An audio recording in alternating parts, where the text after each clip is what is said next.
Hi, this is fun. There are people and animals and songs and stones that I am really powerfully drawn to. And I had a couple of examples that I kind of wanted to give and get your take on it a little bit because it seems illogical. But like, for example, there's this cat we were talking about, animals a little bit earlier, and he's in the neighborhood, and I go for a walk pretty much daily, and he'll see me, and he'll come running over, and he's taken to like high jumping onto my shoulder, and he'll sit down, and he'll purr, and we have kind of this little love fest going on, and apparently that is unusual for people that walk by, and so he'll stay there for a while, and if I stay long enough, then I'll sit down with him, and he'll lay on me, and we kind of just have this, I don't know, it's this very powerful connection, and it's kind of, I don't even know how to describe it. So I'm kind of wondering what that's about. And then there's also like a person who I feel really drawn to. And when I met him, there was this kind of powerful connection. And we had kind of a brief, very fun, very contrast-producing relationship. And he since went to a different relationship, and I kind of moved forward.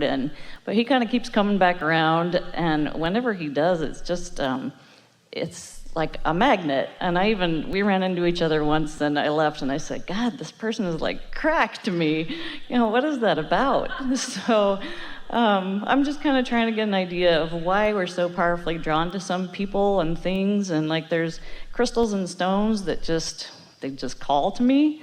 And it's just, it's really different. So I wanted to get your take on that. The thing about crystals and stones and cats, the cat being a slight exception because your domesticated animals begin to act a bit like you. But there's no resistant energy.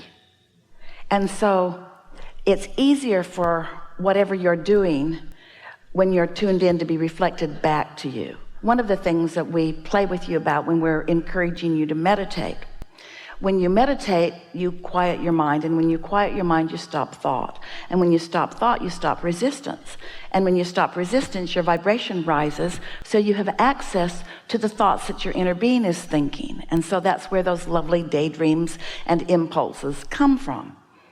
And so one of the techniques that we've encouraged is that you could listen to the sound of the air conditioning in the room, for example. Listen to it. Hear it? So you usually don't say, I've heard better. You don't have opinions that are in your way about that. And you usually don't have opinions that are in your way about crystals or stones. And often the opposite is true. They're beautiful, or they're rare, or every now and again, Esther would bump into an inanimate object, and she would complain about it. And Jerry would always say, but it speaks so nicely of you. And the point that he was making is there are just some things that it's easy for you to have no resistance about.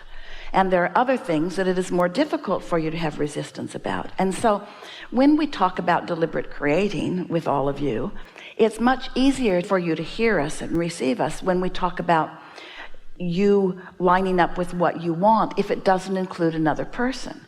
If it includes another person, you usually trip yourself up because you think that other people and their intentions, if they don't harmonize with yours, might get in your way. That's what we mean when we say life is coming to you, but it feels to you like it is coming at you, because it feels like others in your world are asserting things at you that you might not want. It's hard for you to get your thoughts around and accept finally that you are the attractor, because you are the expector, because you are the thinker, because you are the vibrator, because you are the offerer of your thoughts, you see. Someone brought some beautiful crystal items to Esther early on in her experience with us. And she was told that they represent energy, that they are energy, that they have power. And so Esther said to us, Abraham, which one should I choose? And we said, if what you have just heard is true, get the biggest one. And then we said, and take it with you everywhere you go. Because if it represents the power that you want, and you want power, then take that with you. And of course, Esther could feel our fun that we were having, because the biggest one was big. She could not imagine taking that with her everywhere that she went. And we said, you are the vortex. It's your vibrational frequency that lines up with this energy that creates worlds. We want you to feel the power of who you are. But sometimes the way to recognizing this power is by using your ability to focus upon things that have no resistance. So if someone teaches you to focus upon this crystal, and you have no negative thought about it, and you focus upon it, there's a clarity in that focus that allows your vibration to rise. And of course you are then more powerful, because you're not contradicting your own energies, you see. Does the crystal itself have a vibration? Because like if there's a table full of crystals, say, you might be drawn to one in particular with no good reason. You've missed our point completely. Okay. Of course, everything has a vibration, and therefore everything has a relationship with you. But the relationship that we want you to be most aware of is the vibrational relationship between you and your inner being. Now, your relationship with the crystal, because it has no resistance, then may very well, in fact, most often does, enhance your relationship with your inner being, because your focus upon that causes you to offer a clear vibration, which makes you hook up with your inner being. Your relationship with the cat, who is selfish and never judging you and not mad at you when you're not there and not particularly thrilled with you when you are.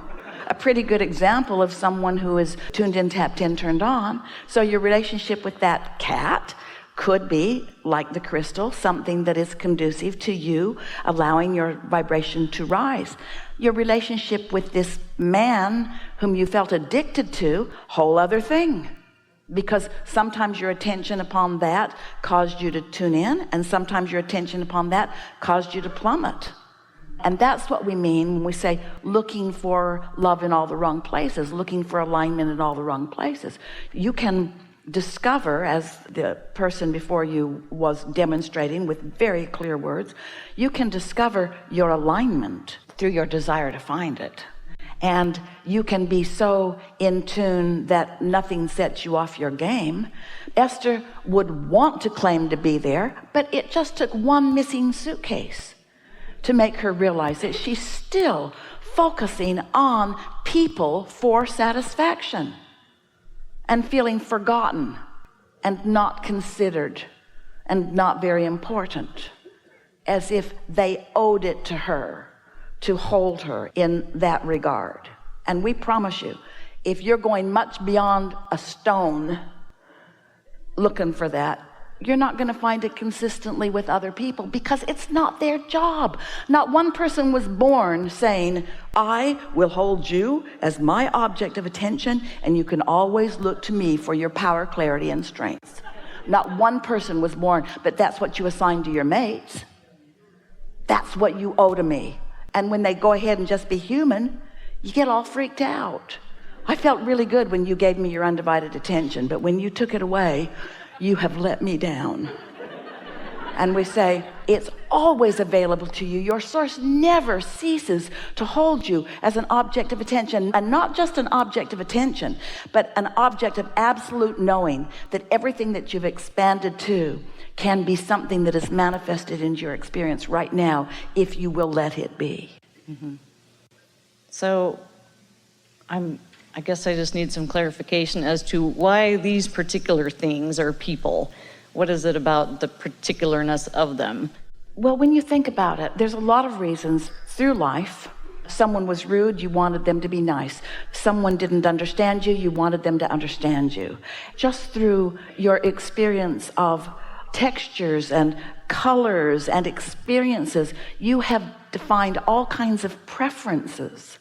And those preferences reveal themselves to you at different times in different ways. We must give you this basis before the next thing we say will make sense to you. So most humans are looking at humanity or at physical life on the planet. In their desire to understand it, they are comparing, which is all right, it's part of the contrast, comparing, cataloging, pigeonholing, defining, and putting things into groups, because humans want to understand. We love that about you. So you take all of humanity or experience and you put it in piles, and there's the Republican pile and the Democrat pile, and there's the Jewish pile and the Catholic pile and the Protestant pile and so forth, and there's the gay people and the straight people. All these piles, so many piles that you couldn't even count all of them. So many piles of differentiation, or you might say preference. And your inner being says about all of these piles, we see only two. There's a pile of those who are in this moment under the influence of Source, and there's a pile of those who in this moment are not under the influence of Source or under the influence of something else. In the Democratic pile, there's those under the influence of Source and those not. And in the Republican pile, there's those under the influence of Source and those not. In other words, every pile has those distinctions. But most humans haven't identified within themselves what influence they were under when they made different decisions about different things. Let's say that you're at home and you're alone and you've been watching a movie or a news report or something, and for whatever reason you're not tuned in, tapped in, turned on. You're feeling sort of vulnerable and sort of lonely, and you've activated that end of the stick, and now you've activated all the other ends of that stick, and from your loneliness you feel like reaching out to someone. Well, from your loneliness, when you reach out, you're going to find that end of their stick too. But let's say you took a hike and you felt the energy of your own being and you breathed fresh air and you saw a cat, or you admired a stone, or you meditated, or any of the other millions of wonderful things that you might do in this body on this earth, and you have raised your vibration to this place of pure positive energy. And now a thought that comes to you about an individual is from that end of the stick. You see what we're getting at? Entirely different people occur to you. Think about the people you call and how you feel when you call them. When you're on fire with excitement, do you call your complaining friend? And so it's nice to at least want to be aware of where you're at when you are receiving thoughts, because thoughts are occurring to you when you're under the influence of Source, in which case it's coming right out of your vortex, in which case it feels good while it comes and you can feel the power of it. And if you can stay on that trend, you will discover the power of that. Or there's also power, nowhere near in comparison, but it can feel pretty powerful. You can get off on a negative jag and suddenly everybody you're talking to is complaining about that same thing. Esther could really stir up a lot of trouble for United Airlines if she was inclined to do so. She could blog about it. She could call all of her friends, there are millions of them. Never ever fly United Airlines.